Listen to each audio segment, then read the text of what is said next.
your ultimate source for entertainment news. Welcome to LMTV PH.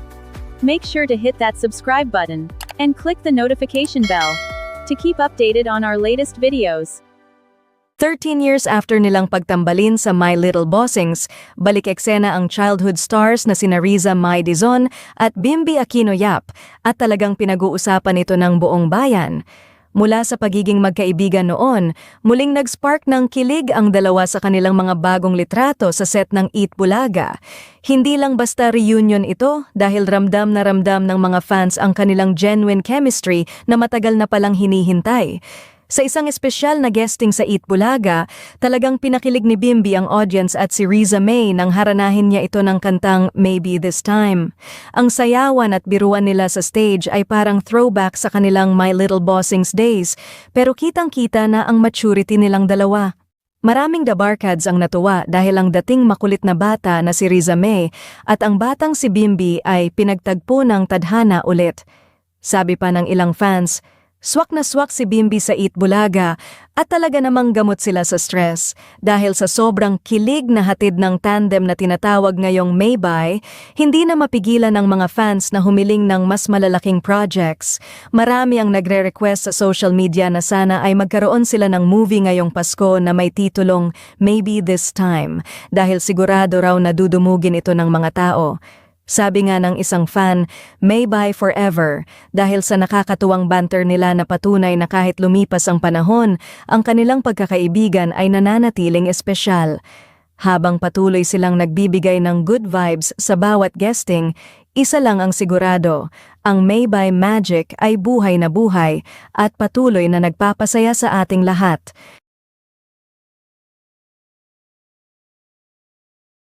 Opisyal na inanunsyo ng V-Roll Media Ventures ang kanilang bagong collaboration kasama ang Eat Bulaga.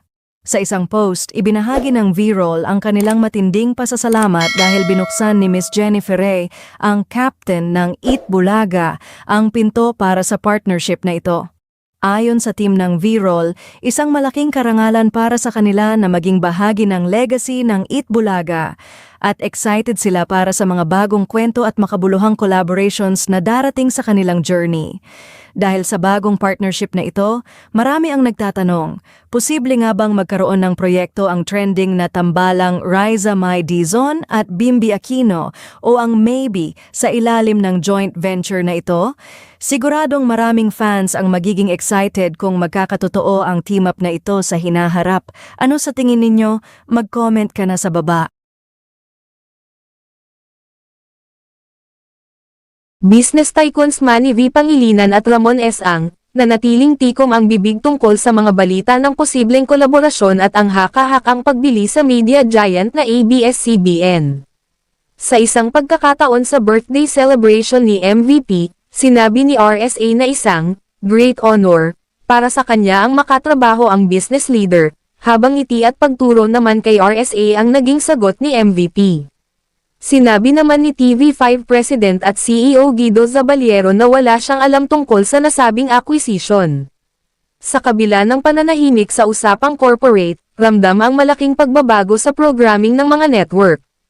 Pulalawakan ng TV5 ang kanilang content-rich kung saan ang My Best Friend Eman Bukto ay mapapanood na sa ABS-CBN sa ganap na 2:30 PM simula July 27, kasunod ang series na A Secret in Prague sa kanilang primetime block. Samantala, may mga pagbabago rin sa lineup ng All TV. Ang kanilang flagship news program na mabilis lang to ay inilipat sa bagong time slot na 10:30 AM hanggang 11:30 AM, Lunes hanggang Biyernes, simula noong July 6, 2026. Lahat din ng programa sa All TV Channel 2 ay sabay na ngayong umeere sa All Radio 103.5 at Planet Cable Channel 3.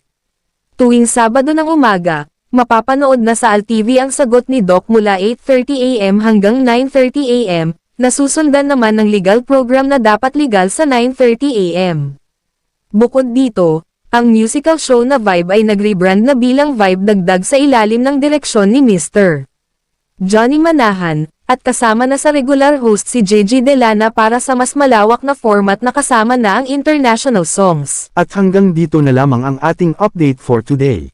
Don't forget to check out our previous videos, and if you like this video, please like, comment and share. Maraming salamat sa inyong suporta at pagsubaybay.